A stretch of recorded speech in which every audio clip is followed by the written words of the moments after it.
Growing up, being the darkest one, there was a lot of verbal abuse. So there would be words thrown at you like, you're black, you're good for nothing, all of that. But put that in with the mix of having a father who was convicted of child molestation. As children, everybody would come together. I would have to be in the kitchen with my grandmother.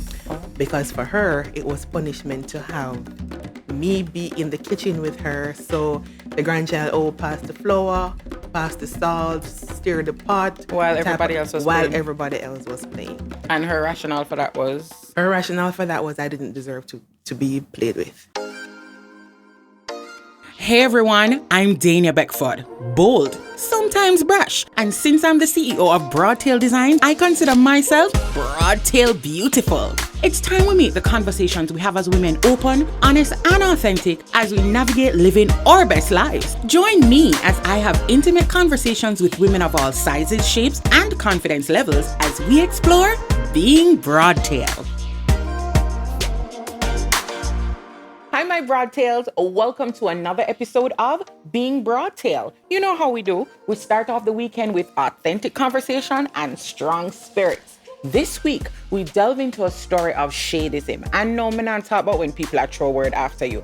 I'm talking about being marginalized based on the shade of your skin.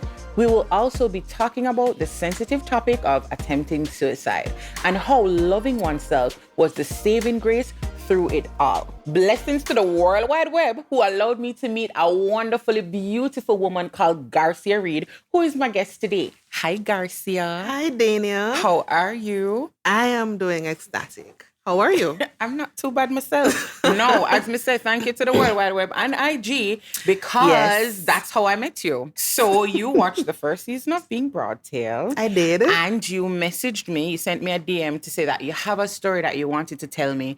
And when you did, I could not help but have you as a guest. Yes, I messaged you when I saw the very first episode and I thought to myself, wow, I have to be a part of this because there are so many women out there who I know need this story. Girl, before we get into your story, we gotta have a drink because that story, it well strong and we need to keep the spirit strong as well. And we're gonna be drinking some Johnny Walker. Ooh, yeah, girl. My fave. Yeah, man, and we're drinking on the rocks because, girl, you know. Liquid courage. Yes. Free the spirits.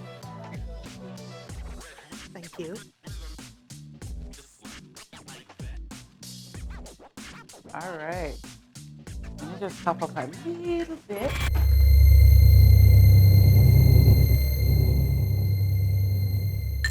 You're from Treasure Beach. I am. I remember when I was working on a project with USAID and I was at a school waiting for lunchtime to interview some teachers and school bell ring and all the children rush outside like it's how lunchtime go. Mm-hmm. And I was wondering if I was still in Jamaica because I did not see one dark-skinned child run out of that school. I was like, where am I?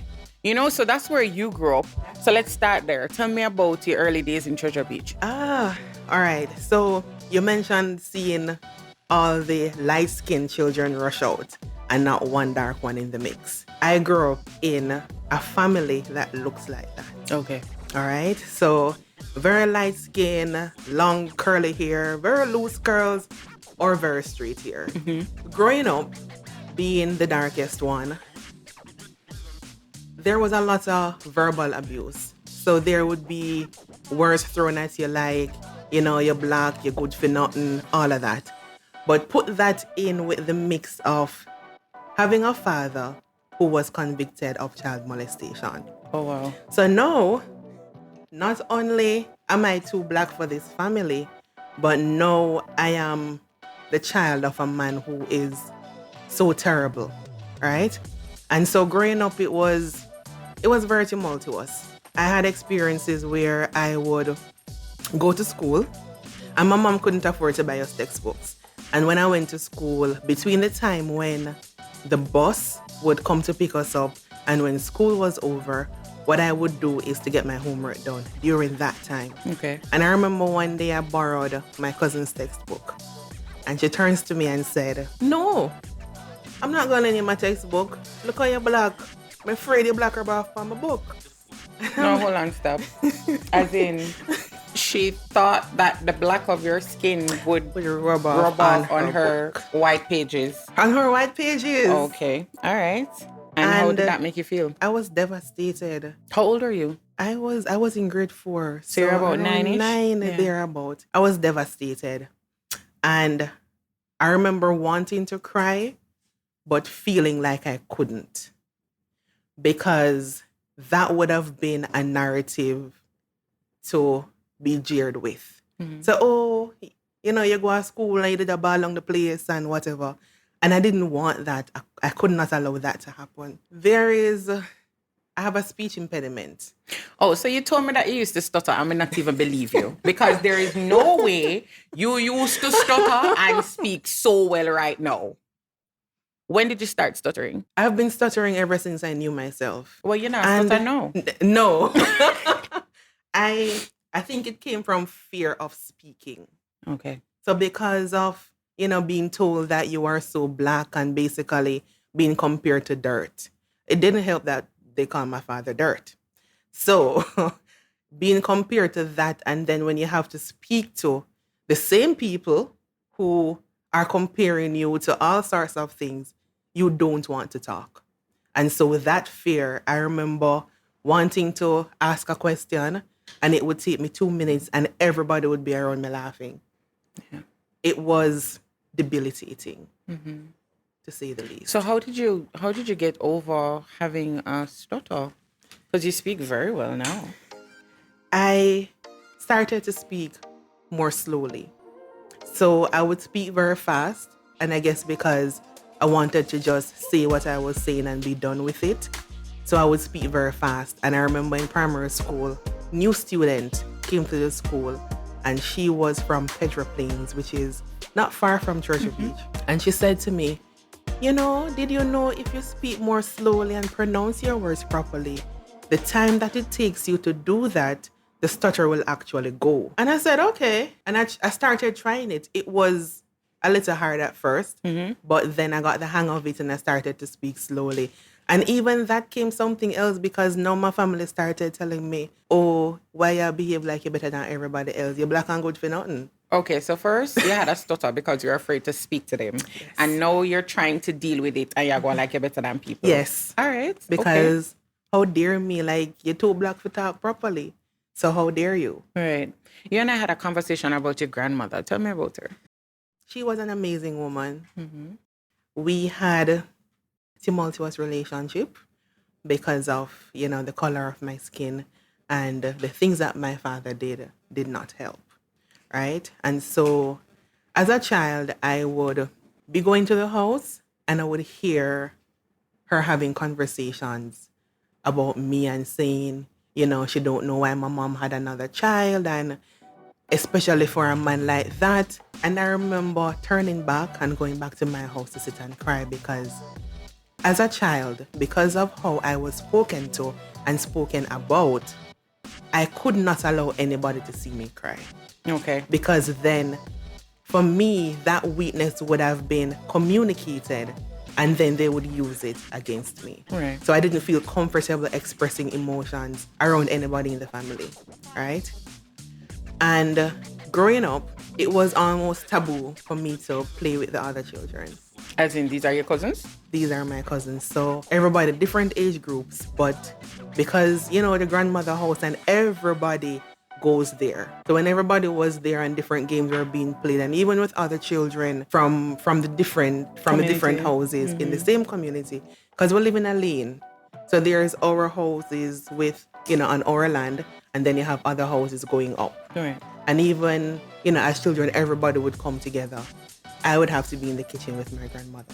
Oh. Because for her, it was punishment to have me be in the kitchen with her. So the grandchild, pass the flour, pass the salt, stir the pot. While everybody else was playing. And her rationale for that was? Her rationale for that was I didn't deserve to be played with. Oh, okay. Yeah. All right. I didn't deserve to have fun as a child. I didn't deserve to have fun, and so this is what you're going to do.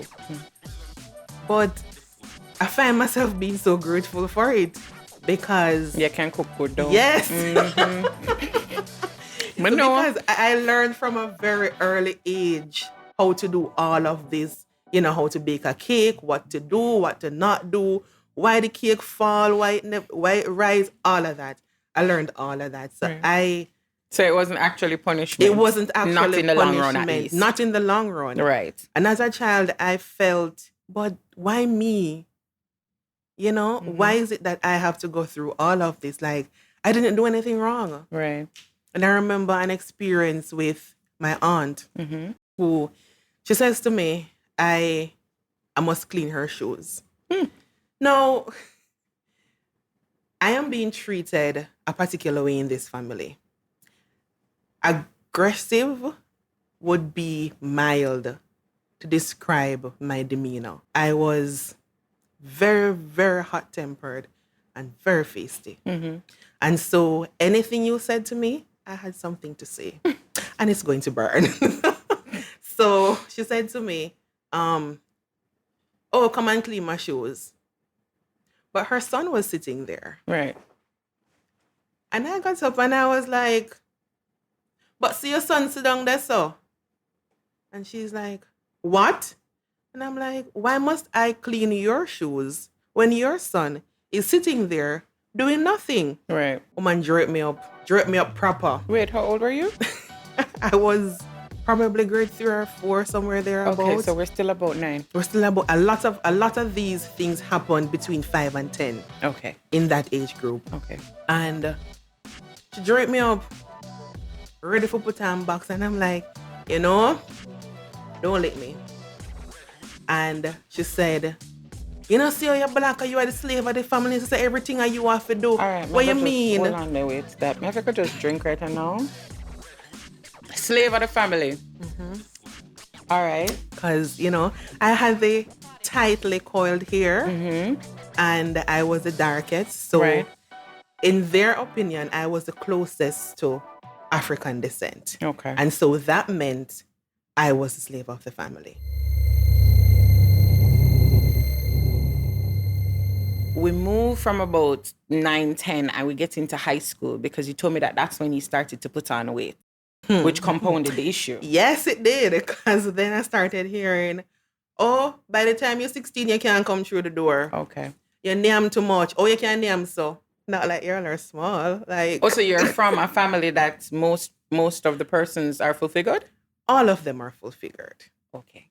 But you're the one that they're arguing it about it. I am the one that they're arguing with about it. Let me understand how that go, because every time I used to go look for my grandparents, and used to ask me when me a bigger go. Yes. I'm never really sure when me a bigger go. So I'm telling them I don't know, but I get it. So what happened from there on? I started to accept society's standard of beauty as my own. And so I started to feel like I didn't match up. And I remember I would try, oh, let me not eat after 6 o'clock. You know that thing? Yes, man. Let me not eat after 6 o'clock. If I used to have 3 meals a day, I went down to 1. Okay. And then I ended up in a lot of pain and I'm actually putting on more weight. And I'm like, no, but this doesn't make any sense, because if you're an adult and you said, I am putting on weight because I eat too much, then why is it that I'm not losing weight when I stop eating? Because that's not how metabolism That's works. not how. They never explain that part. No. Okay. No. And so at one point I remember thinking to myself, but if these are my family members who are supposed to love me, care for me, protect me, but they are treating me like this, then what would a stranger do? Right. I can't allow that to happen. And so I thought And this to myself, was all in high school? This was in high school. Okay. And so I thought to myself, I need to put on a persona that tells people when they see me, they know that this girl is not about the stupidness. So the aggression continued. Me. Yes. Don't come for me if I didn't send for you. No, we're not having that. Okay. And so what that did was it created a version of me in people's mind that was a no-nonsense kind of girl. And this is what you wanted? This is what I wanted, because I cannot afford anybody to treat me that way. In addition to that, there was a remark passed that, quote unquote, I cannot wait until she gets pregnant and fall out of high school so everybody can see that this person is the one that will shine. Who was the other person? My cousin. In our family, everybody have a peer. So we have age groups. So you were closest to her? I was closest to her. And we were literally in the same grade. Okay. Right? We ended up at different high schools. And that was a remark passed. And I thought to myself... So, hold on. You were doing better than her in school? Apparently. Okay. I wasn't paying attention to that because I am doing what I need to do to make my life better. Right. Because the way I grew up, I don't want to stay in that kind of life. Oh, so you I did want that thing, better. how long, Lord Jesus, to come out? Yes. Okay. Yes, I need to get out of here ASAP because this is not working for me. Right. Right? So they wanted you to be pregnant so that you can drop out of school so your cousin can shine. Can shine. All right. Right? And that persona really helped because, Dana, when I tell you, if a young man said hi, the words I would tell him I cannot repeat here because you're not pregnant. No. Pregnant, not play. I don't even want you to look at me because if you look at me too long, that's a bit much. Right. Right?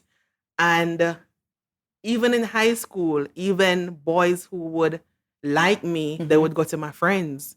And they would say, oh, you know, I like Garcia and XYZ. Yeah, but Garcia not talk to nobody with our tough Garcia face. not talk to nobody. She's a tough up our face for and if you tell everybody. Garcia hi, Garcia tell you where you must go put it. Right. Right? Okay, so we know that you did not get pregnant in high school. Yes. And you went on to NCU. Mm-hmm. What happened at NCU? I went to sixth form. We need to drink before we talk about NCU? Yes. Yes. I think so. All right. What happened at NCU? I went to sixth form. Before going to NCU, I went to sixth form. It was the only decision that my mother made as it relates to school. She said, you're going to sixth form. And I just said, okay. Okay. So I went to sixth form. And during sixth form, my grandmother died. And I remember having CAPE exams coming up and having to take a day off school because my mom couldn't accompany her to the hospital for that day. And, you know, the stone that the builder refused become the head cornerstone. So apparently everybody else had something to do. And so Garcia had to step in, and Garcia had to put her exams on hold. Like, you don't have to study. I mean, who you? You're black. You don't have to study. And during that time, we became close. We became close. And I remember she had stopped sleeping because she became very afraid that she would pass on in her sleep. And so that fatigue, you know, it really took a toll on her. And I'm sure it started to make her miserable. Yes. Because when you don't get no very sleep, miserable. you're miserable. More miserable than before. So I remember trying to feed her and she didn't want to eat. And I said, why you don't want to eat? And she said, if she eats, she's going to fall asleep. And she don't want to fall asleep. So I got mad and I'm like, but you need to eat because you're a living human being. You need to eat. And she looked up at me and she said, you know, say you're too pretty for so miserable. Hold on. Same grandmother? Same grandmother. Always saying you're ugly? Always saying you're too black and you're not good for nothing? Breakthrough. All right. How did you take that? I smiled. And I said, okay, all right. And she said to me, sit down. And I sat on the chair. And she said, you know, I just want to ask for your forgiveness. And I said, forgiveness for what? And she said, just everything. You know, you were a child. You have no control over how you came out looking. No control over anything. You're not at fault for what your father did. And, you know, as a grandmother, I really should have been there for you more. Was that the validation that you needed? At that time, no. Because I had to get past those things for myself, for my mental health, for my sanity. I could not focus on what anybody had to say about me or think about me because I'm on a mission. I'm on a mission to build a good life. Right. and I cannot focus on those things. So at the time when she said it, for me, I was just grateful that she was able to acknowledge that these things did in fact happen and that I didn't make these things up in my head.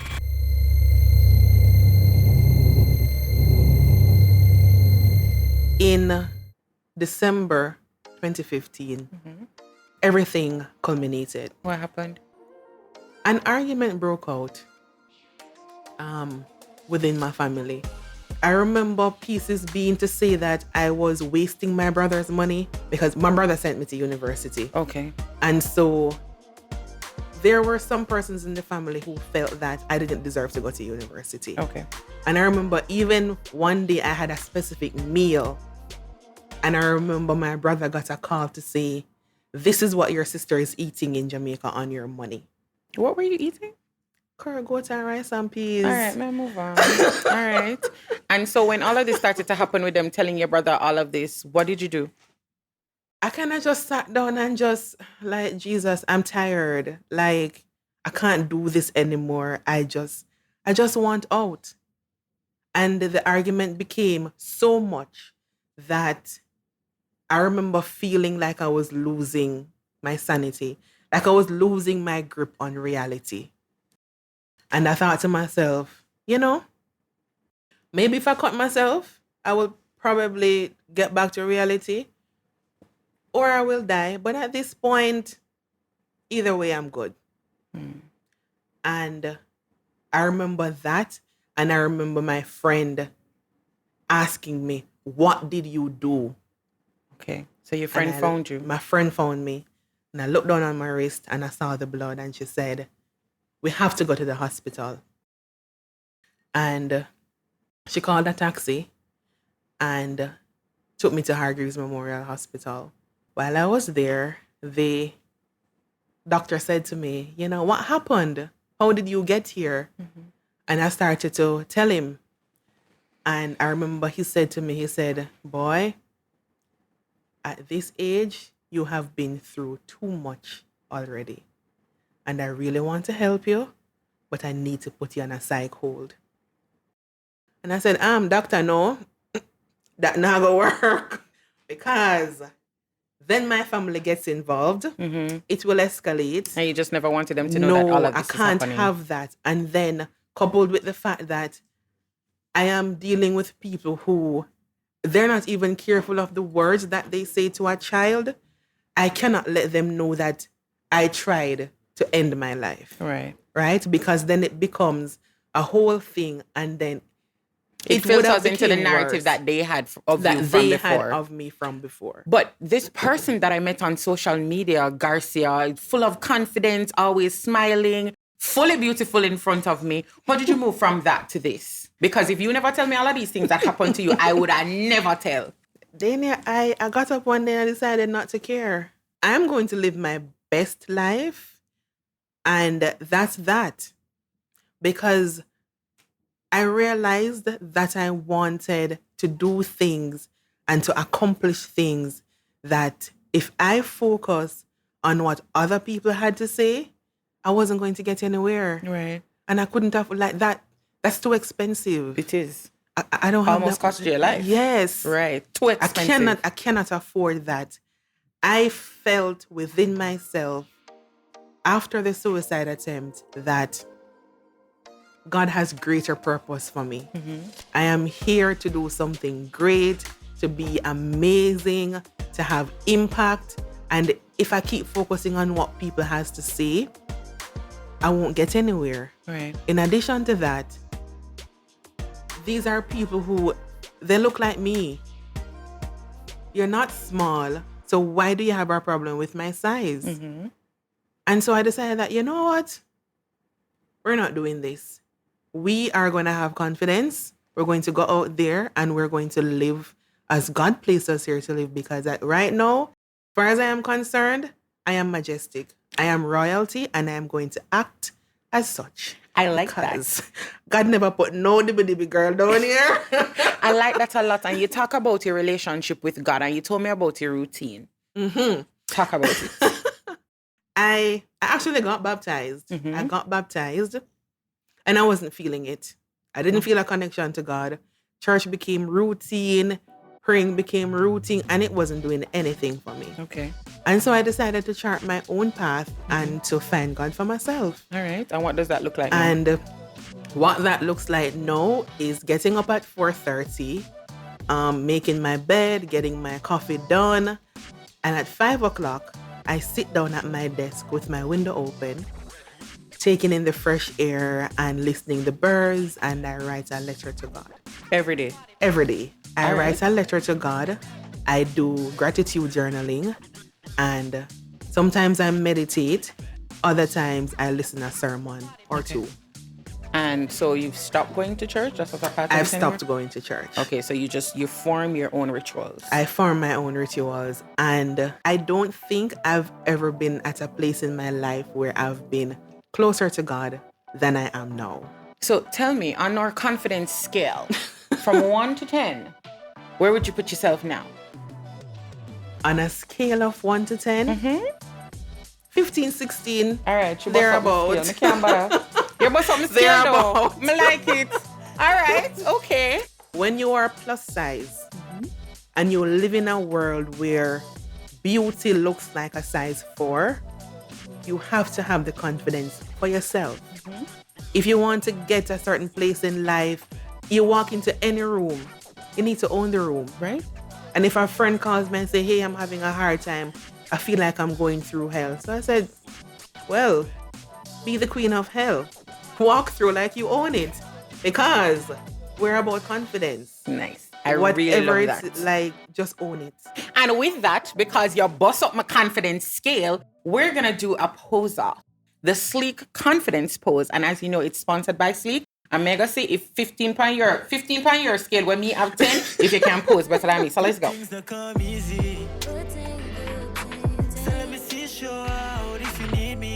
You're going to yourself with the posing though. Yes. All right. Yes. We'll let the people choose. We'll let the people choose on IG. But one of the things that you also talked to me about is affirmations. You Yes. said that you use them to get you to your confidence level now. And we're pleased to say that being Broadtail, we have our own affirmation cards. Yes, that persons are able to purchase. Yes, we're going to tell you all about it. And so I want you to choose one of our cards. Okay. And then we're going to see what you come up with. I love this for you. I will not small up myself, reduce my size, goals, or aspirations to allow those with tiny mindsets to thrive. Here. Amen. Sound like you? Amen. Yes. It sound like you. I have to go give for carry home. Yes. You know, you could not come to the Being Broadtail set and not get gifts. We have gifts. And don't worry, everything that my guests get, my audience will be able to get as well if you watch every single week. So we have a gift certificate for you from Morgan's Creek. Because Morgan's Creek. Yeah, man. And you know, say. Especially because she went to NC, and I just feel. She also went to St. Hilda's. I just feel kind of family to the brand. Yes. So I really, really love Morgan's Creek. Yes. And when you feel comfortable, when your skin look good, you're very confident. That is true. All right. All right. And with that, we lead into our moment with Morgan's Creek. Hi, everyone. Welcome to another moment with Morgan's Creek. And this week we're going shower gels, and it is butt naked shower gels. I had to show a little thing. I'm still here with the managing director of Morgan's Creek, which is Joni Dale Morgan. How did you come up with butt naked? Because you're supposed to smell amazing even when you're butt naked. Okay, I want to get naked. Okay, I want to get naked right now, right here. Okay, so tell me about this shower gel. It's a strawberry flavored? So it's kind of strawberry scented, but it's still unisex. Oh, so the guys like it too? So the guys like it too, because, you know, everybody wants to get butt naked. You hear what she's saying? It butt naked. Okay, and it says luxury handmade products. You made all of these things? Yes, so we actually make all the products in store. So, you know, when you come inside the store, you see a black wall. All the magic happens behind. Behind the black wall? Behind the black wall. Okay, nice. I love that. And tell us where the store is again? So we're located at Shop 36, Sovereign Center, Ligoni. You can find our products in Fontana or on our website. All right. So, guys, I'm going to get butt naked for the rest of this moment with Morgan's Creek. Not necessarily with Joni. Yeah. I think you got another one on your phone. Check your phone. Ooh, I did. Yes. I did. So our friends from Blink Sky Jamaica, they just sent you a virtual gift. It's a gift certificate. It has a value on it, and you're able to use it at your preferred merchant on their site. So I hope you enjoy that. I will. Yes, and if you don't want to redeem all of it at once, what you can do is you redeem some of it, and then you'll get a new PIN voucher, new codes and everything, and you can go back and redeem the rest. Okay, Yes. awesome. So thank you, Blink Sky. This is amazing. Yeah, I like that too. We give you gifts, but you couldn't leave without getting a gift from Broadtail. Ooh. And so this is our gift to you because we know you love the brand. Yes, when you I wear do. it, make sure you Thank take a you. whole heap of picture like I see you doing on your IG. I will. All right. I will. First of all, you saw my ZZ plant grow Yes. since last season. Yes, Yeah, I man, it's saw one with that it. bag of I things. was That looking means that at the it. money is coming in, the wealth is coming in, and so I wanted to come in for my guests as well. So just have a touch of my ZZ plants. Ooh. Yes. Yes. I want some more, so I'm gonna take a I little know bit we're more. all about getting Yes. abundance and wealth and prosperity and good vibes. Yes. All right. So thank you so much, Garcia, for coming through, for telling your Thank stories. you so much for having me. No problem, for being your authentic self and being just so open about everything that happened to you. And we're happy that you're on this confidence journey. And we know that we'll be seeing you again around in the Broadtail brand. Yes? Yes, you will. All You right. will. And I want to thank my viewers and my listeners for tuning in every single week to Being Broadtail. And you must tune in next week where we talk to another woman who is going to take us on her confidence journey in her world as she tells us how it is being Broadtail. Sometimes the things that tear us apart are the ones that unite us and bring us closer together. Sometimes the darkest of night turns into a day so bright, leaving the scars and the pain, everything that we fear behind us. Where there is light, let's keep on dreaming. Where there is love, let's find new meaning. Where there is hope, keep on believing, keep holding on. So never give up through wind and storm, 'cause after the rain, there'll be a calm. Sunshine of a new day, it won't be long. Keep holding on. A message from Sajiko.